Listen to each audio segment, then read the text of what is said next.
Assalamualaikum warahmatullahi wabarakatuh. Nama saya Mayesha Alaina dari kelas 82.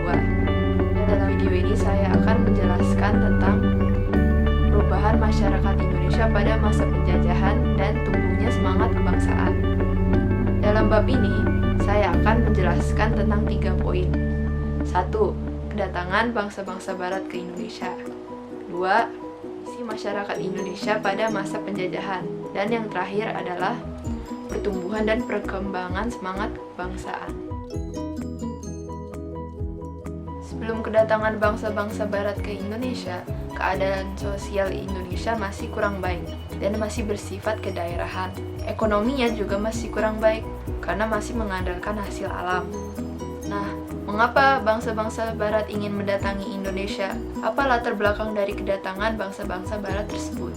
Tentu karena daya tarik Indonesia itu sendiri. Bangsa barat dan Indonesia terletak di lokasi yang berbeda. Hal itu menyebabkan kedua bangsa tersebut mempunyai kondisi alam yang berbeda. Indonesia terletak di dekat garis khatulistiwa. Itu menyebabkan Indonesia mempunyai iklim tropis.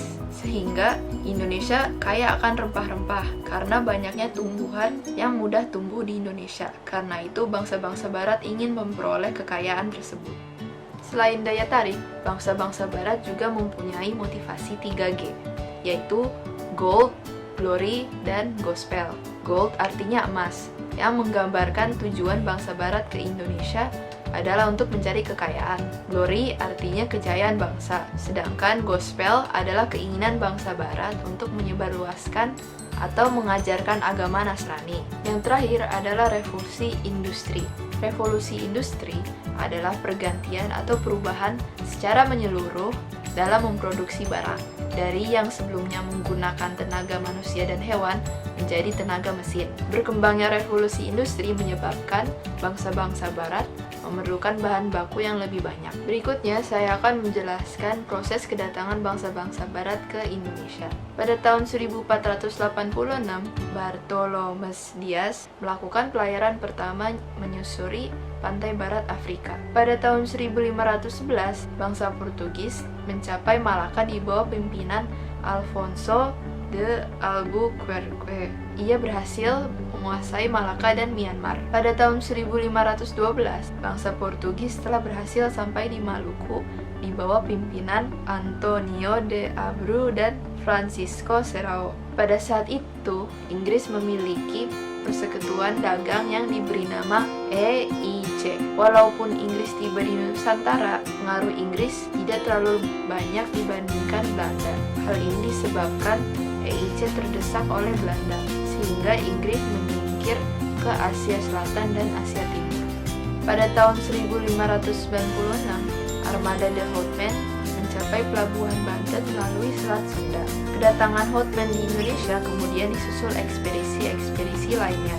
Dengan banyaknya pedagang Belanda di Indonesia, muncullah persaingan di antara mereka. Untuk mencegah persaingan yang tidak sehat, didirikanlah VOC pada tahun 1602.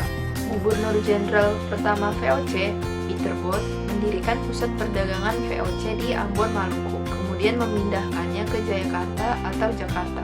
Pada tanggal 31 Mei 1619, keinginan VOC agar izin kantor dagang Inggris dicabut akhirnya dikabulkan oleh Raja Banten. Momentum inilah yang menjadi mata rantai kekuasaan VOC dan Belanda berlanjut pada masa berikutnya.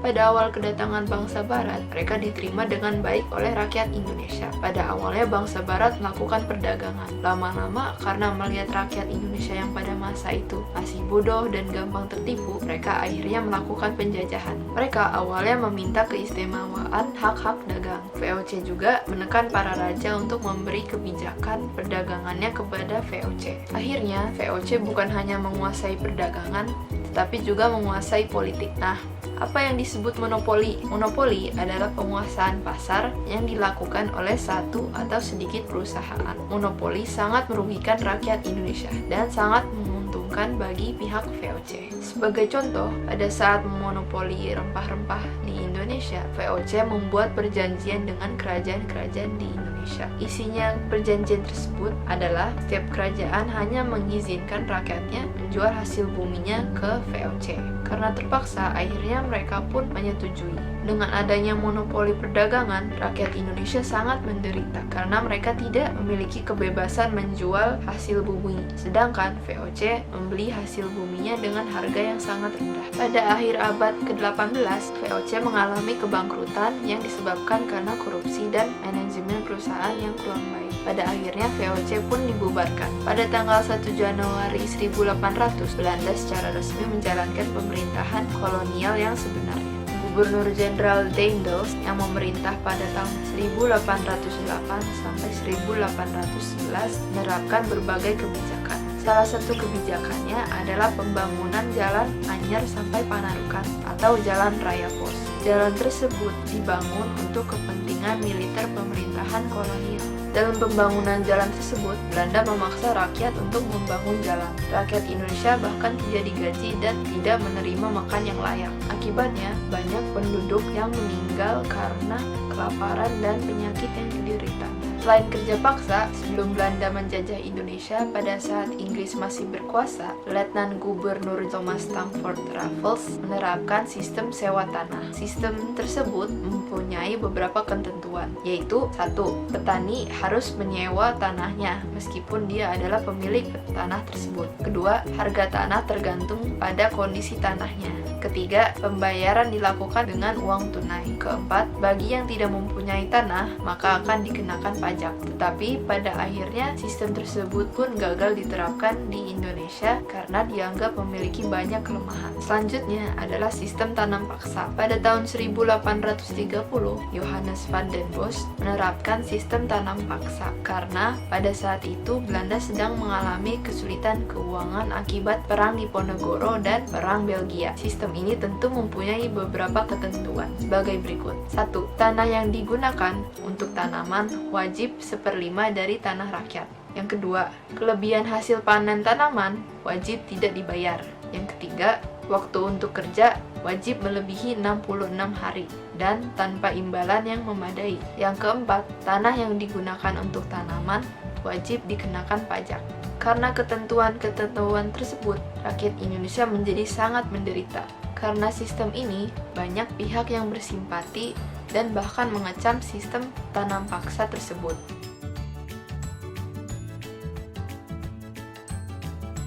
Baron van Hove, E.F.E. Douwsdekker, dan L. Vitalis. Karena melihat banyak rakyat Indonesia yang menderita karena perlakuan semena-mena dari Belanda, beberapa rakyat pun tersadar dan akhirnya mulai melawan. Seperti saat Tidore melakukan perlawanan terhadap Portugis dan akhirnya berhasil mengusir Portugis dari Ternate dan Tidore. Selain di Ternate dan Tidore, rakyat Aceh pun juga melakukan perlawanan di Pulau Sumatera. Meskipun Aceh belum berhasil meraih kemenangan, mereka masih tetap berdiri sebagai kerajaan yang merdeka. Sultan Hasanuddin adalah raja dari kerajaan Gowa di Sulawesi Selatan. Suatu saat terjadilah kesalahpahaman antara kerajaan Bone dan kerajaan Gowa. Hal itu dimanfaatkan oleh VOC untuk mengadu domba di antara kerajaan tersebut. Akhirnya, perang pun pecah di antara mereka. VOC mendukung kerajaan Bone sampai akhirnya kerajaan tersebut menang. Akhirnya, Sultan Hasanuddin terpaksa untuk menandatangani perjanjian Bonggaya. Perjanjian tersebut tentu merugikan kerajaan Gowa. Selanjutnya adalah saat Mataram melakukan serangan terhadap VOC. Mataram melaksanakan serangan pertama pada tahun 1628, namun gagal karena kurangnya perbekalan dan kurang matang dalam perhitungan medan pertempuran. Mereka pun melakukan serangan kedua pada 1 Agustus sampai 1 Oktober 1629. Namun gagal juga karena faktor yang sama dengan serangan pertama. Selain perlawanan terhadap persekutuan dagang, terdapat perlawanan terhadap pemerintah Belanda, seperti Perang Saparua di Ambon yang dipimpin oleh Thomas Matulesi atau Kapitan Patimura serta temannya Christina Marta Tiahahu. Pada tahun 1821, kaum Padri melakukan perlawanan terhadap Belanda di Sumatera Barat. Perang Diponegoro adalah salah satu perang besar yang dihadapi Belanda. campur tangan pemerintah Belanda dalam urusan Keraton Yogyakarta adalah salah satu penyebab kegelisahan rakyat. Selanjutnya adalah Perang Aceh. Pada saat itu banyak pahlawan yang gugur dalam pertempuran itu. Pada 1910, Perang Aceh pun terus menyulut sampai tahun 1917. Perlawanan sporadis rakyat Aceh masih berlangsung sampai tahun 1930-an. Lalu terdapat perlawanan terhadap Belanda yang dilakukan di Sumatera Utara. Perlawanan tersebut dipimpin oleh Sisinga Mangaraja yang ke-12. Lalu terdapat Perang Banjar. Perang Banjar berawal ketika Belanda campur tangan dengan urusan pergantian raja di kerajaan Banjarmasin. Perlawanan tersebut dilakukan oleh Prabu Anom dan Pangeran Hidayat, lalu dilanjutkan oleh Pangeran Antasari. Lalu terdapat Perang Jagaraga.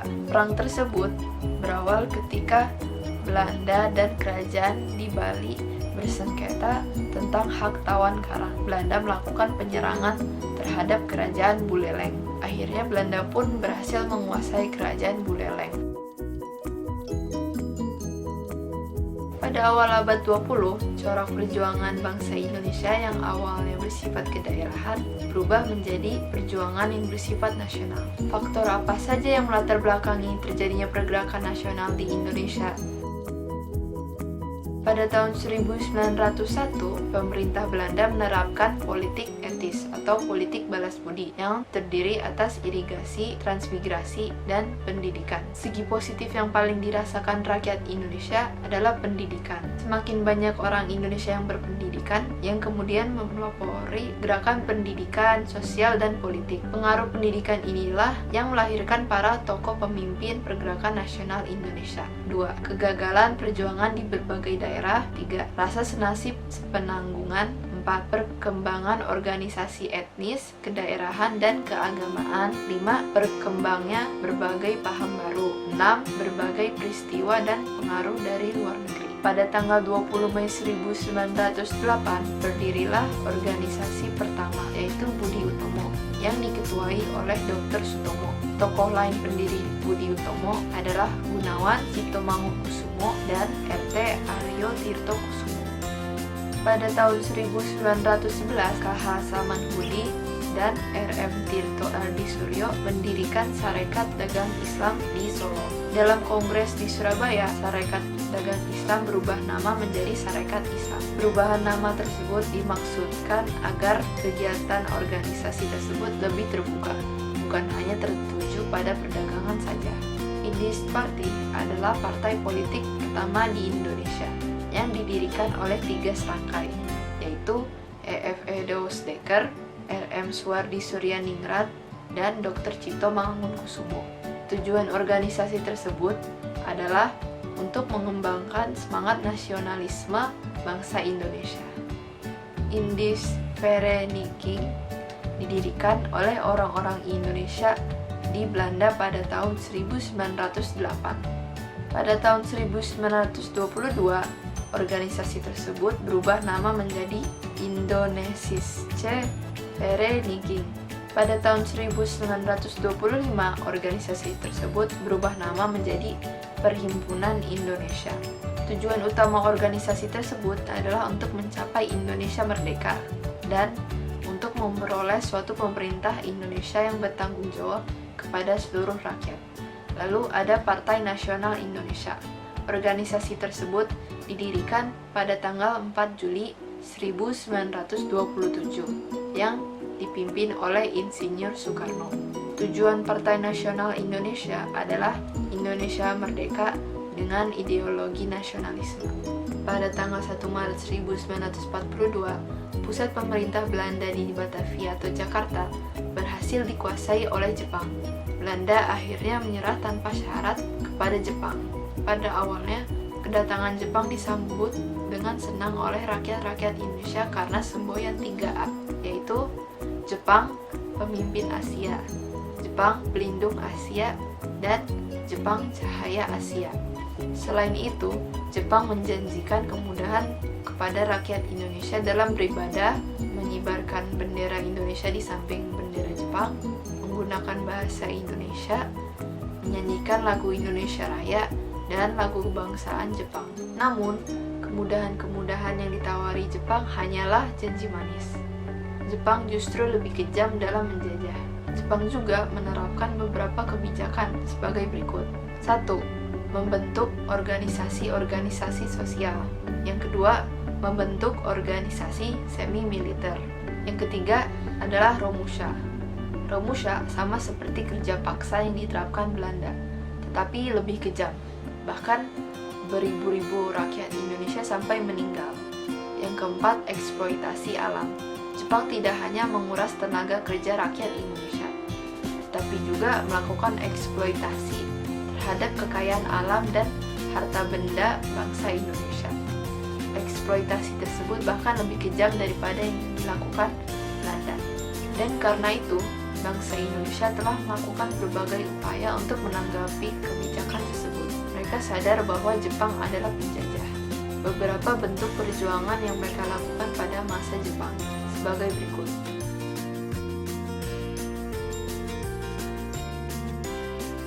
Gerakan bawah tanah adalah perjuangan melalui kegiatan-kegiatan tidak resmi tanpa sepengetahuan Jepang, atau bisa disebut juga gerakan sembunyi-sembunyi.